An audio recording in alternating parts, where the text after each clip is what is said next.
I'm sorry, folks. My phone overheated there, so I'm having to take up where I left off. But anyway, that CEO first rattle out of the bag. First thing he did was uh, was screw the employees on the on the 401k. So anyway, I bottom line is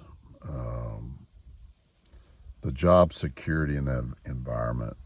No matter how good of an employee you are, the job security there was sometimes it wasn't based so much on the quality of your work. Honestly, it was sometimes there were a lot of other things calculated in that decision on whether or not you got to stay there or you got to leave. There were other things that influenced that other than just the quality of your work sometimes, and so that sucked. And the bottom line, I'm bouncing around a little bit. I apologize for that, but the bottom line is it was a very superficial environment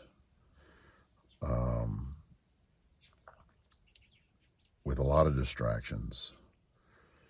And while there was a ton of good people, while you were surrounded by tons of good people, obviously, it was a very high stress culture with a lot of distractions. And I think that's just the nature of a big publicly held entity. They can tell you how much they love the employees, and they can put out a lot of smokescreen stuff about how they're trying to make it a wonderful place for all the employees to work. But at the end of the day, it's really about increasing the stock price, and it's also about a lot of other things that you want to put out to the public, impressions that you want to put out to the public, and all that kind of stuff. And sometimes it just became a very unsettling environment and high stress, and you found yourself spending tons and tons and tons and tons of time on stuff that was just a really waste of your time. So, a lot of wonderful people I worked around. I learned a lot of things about the business world, and I made good money. Outside of that, it sucked. Okay, and I finally got all of it I wanted, and I went to work for this small company, this small brand, and it was a big brand in Texas, like I said earlier, but it was a small company, and this guy had just bought it, and he committed to me when he interviewed me that it's not going to be run like a big beverage company like I'm accustomed to.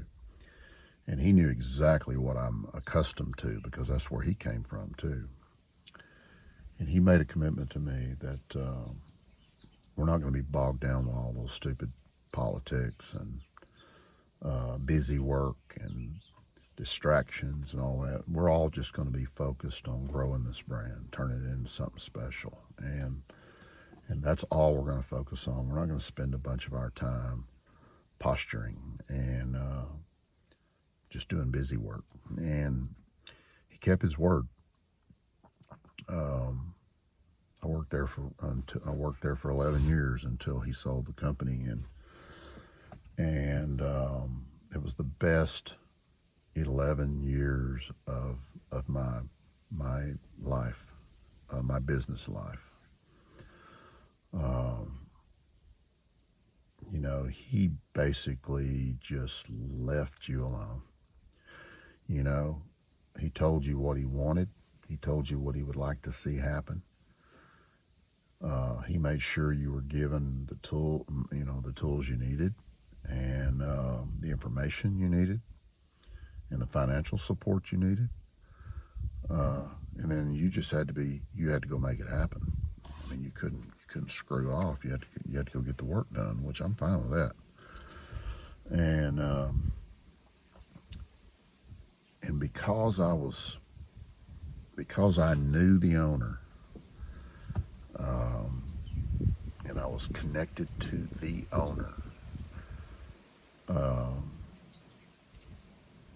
and because we all sit around and talked about what we're going to do and how we're going to do it. We didn't talk about waste of time stuff. We talked about actionable, real stuff to help grow that brand.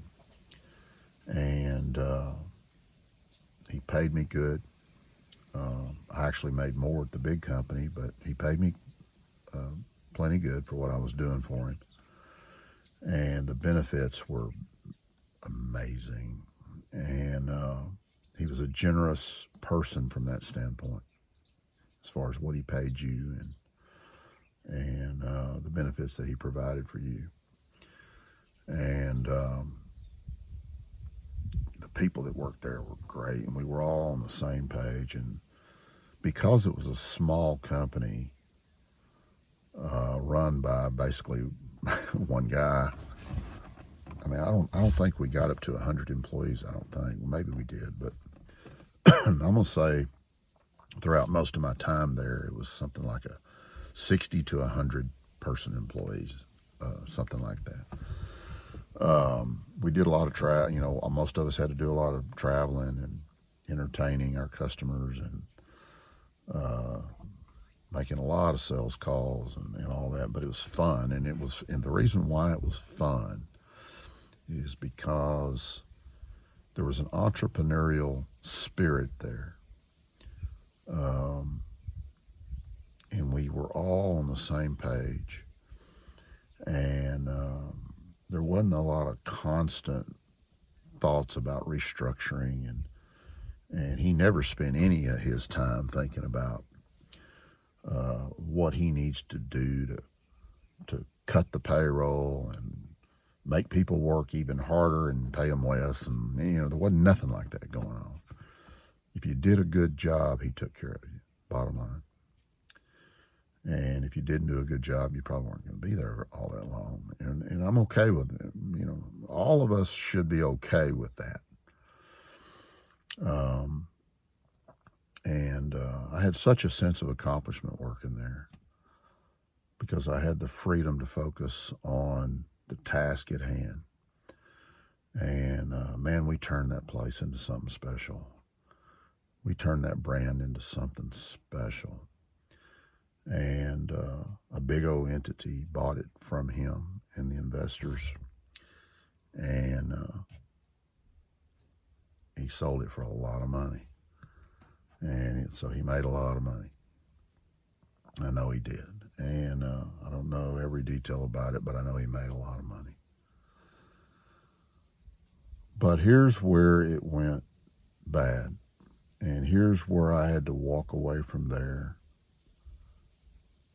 on a sour note. And I wish I didn't have this it was all great but feeling that I have, but I do. And I wish I didn't, but you know, there was a kind of a nucleus of us who went to work there right when he bought the company. And we stayed with him till the bitter end. You know, we stuck with him because he was the kind of guy that made you want to stick with him. And we stayed with him right up until the day that the sale of the company was done. You know, I don't think any of us left early. And we all knew that we all knew the drill. We all knew we were all going to roll over to the big company, and then the big company was just going to get rid of all of us because they were just going to absorb our brand into their portfolio, and they weren't going to keep us. We knew that because we've all been in the soft drink business forever, and that's just the way it works. And but we all stayed until the bitter end, the sad end of that little company. And we all stayed out of loyalty to him and loyalty to the brand, because we actually did develop a passionate connection to the brand. And I never felt that at the old big place, but I felt it here. I felt like an entrepreneur. I felt like I was moving the needle in a big way for a brand, and I felt like a very integral piece of it. We all did. And we all stayed because he had been so generous with us. I think in the back of our minds, we all thought that we would reap a nice financial reward at the end of that rainbow, and we didn't. We didn't. Not only did that not happen, there was nothing negotiated with the bigger entity that bought us. There was nothing negotiated on our behalf in that transaction that kept us employed for any certain amount of time. And there was not, so the new big entity bought us up, and they did exactly like we all knew they would. They kept everybody for 5, 6, 7 months, and then put everybody on the street with nothing. And they got all the information they needed from us, and just dumped everybody. So that hurt, to be honest. You just kind of felt like all of that work that we did to help him and the investors achieve their dream of selling out and making a ton of money, you just kind of felt like that was going to be shared. And to some degree, and it wasn't. And there were 3 or 4 people that got a check because it was previously agreed with them that they had ownership. They were given some stake in the company when they were hired. The rest of us didn't get that. But I think we still thought we would be cared for to some degree. And we weren't. And that hurt. So that was the good and bad of working for this small company. It's just the honest truth. And it was so good, but it ended so negatively. So then I ended up finishing my last 5 years before I retired.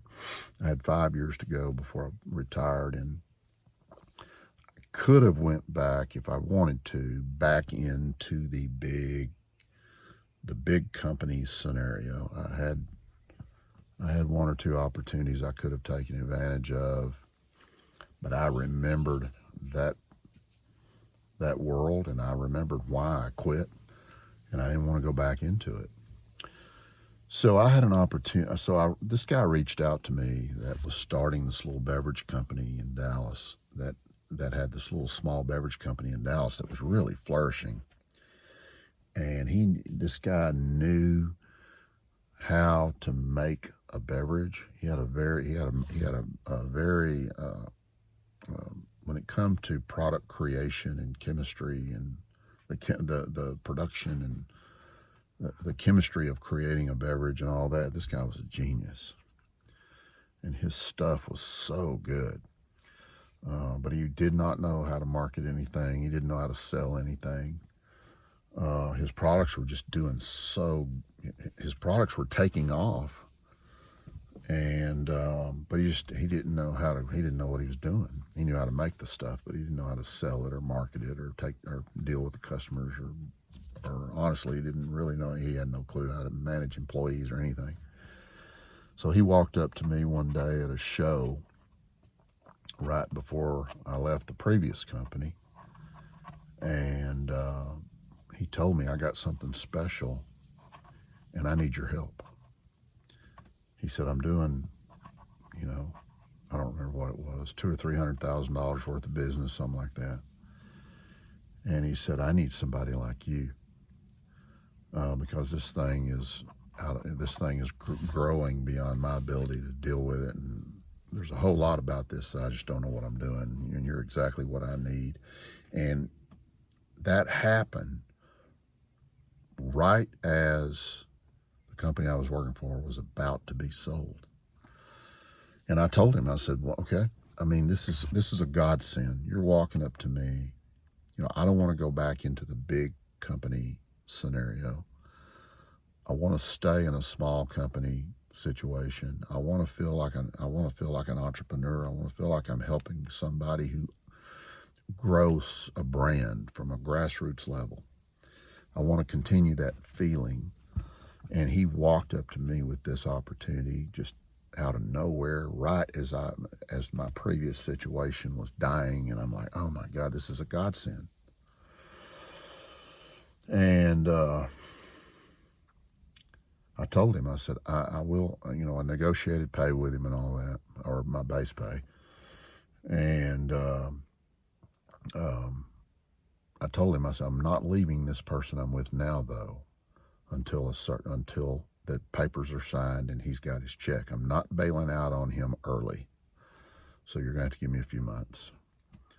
And he said, I will wait patiently for you.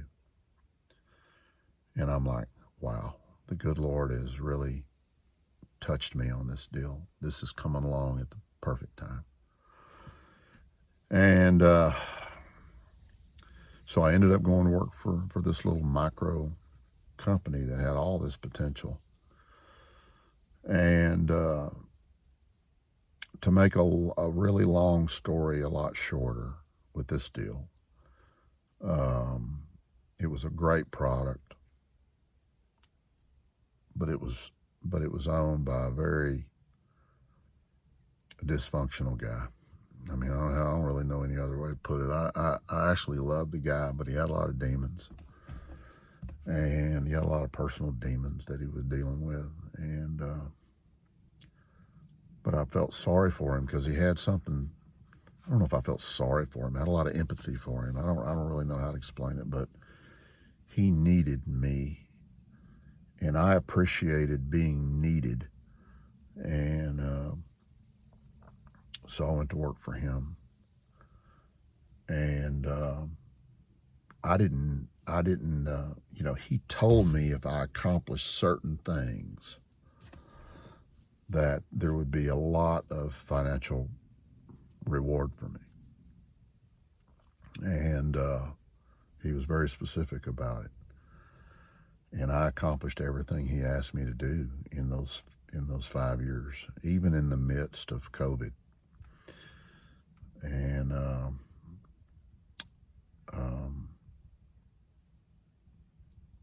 I turned it into a multi-million-dollar company for him, and none of those financial rewards ever came my way. And he had a lot of things going on in his life, and when there was some financial rewards to be had, he took them. He didn't give them to me like he said he would. And a lot of this is my fault because I could have quit on him a lot sooner than I did. But I liked him, even though he had a lot of demons. And I was building this into something pretty special. And I was getting a lot of personal satisfaction from building it. And I had a lot of empathy for him, even though he wasn't treating me like he said he would financially. So I stayed probably longer than I should have.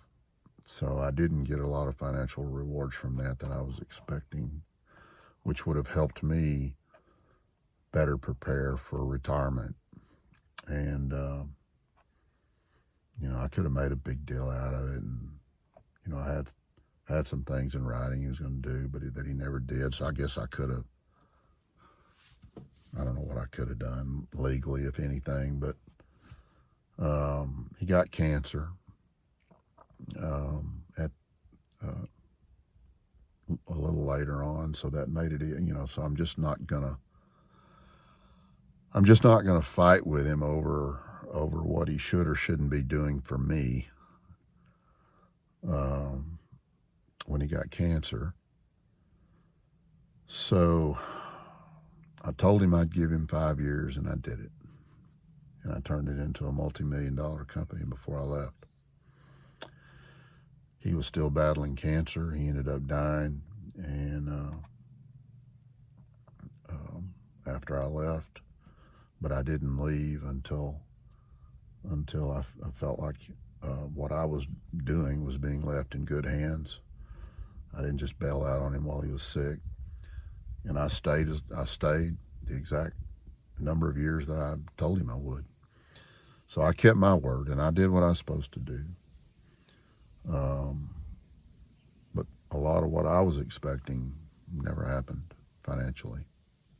So my retirement now financially is not what I had hoped it would be, because of my experience finishing up the last 16 years of my career with 2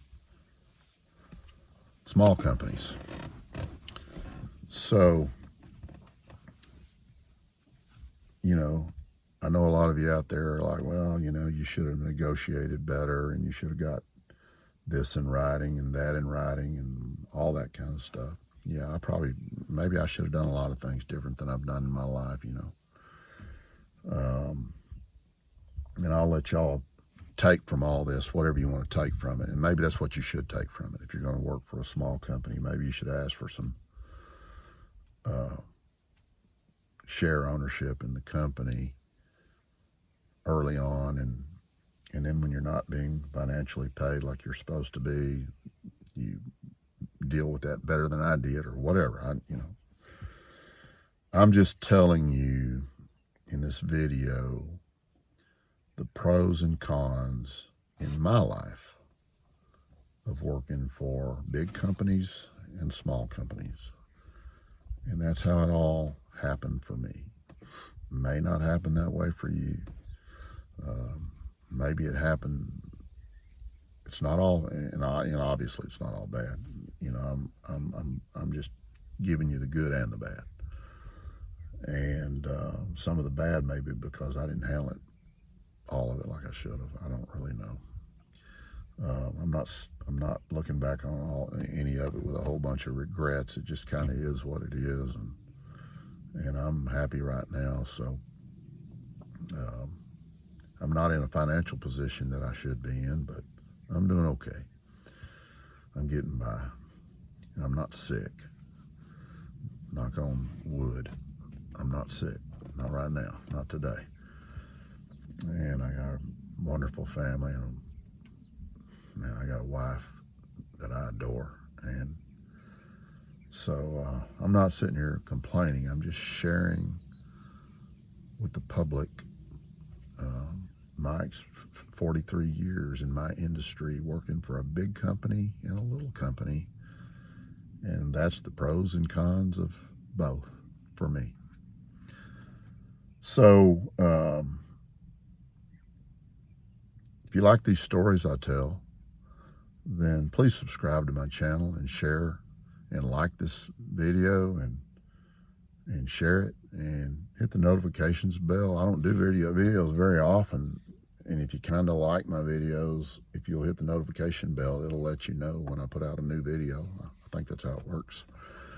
So that's my story about working for big companies and little companies. I'm ready for summer to be over with here in Texas, folks. Take care.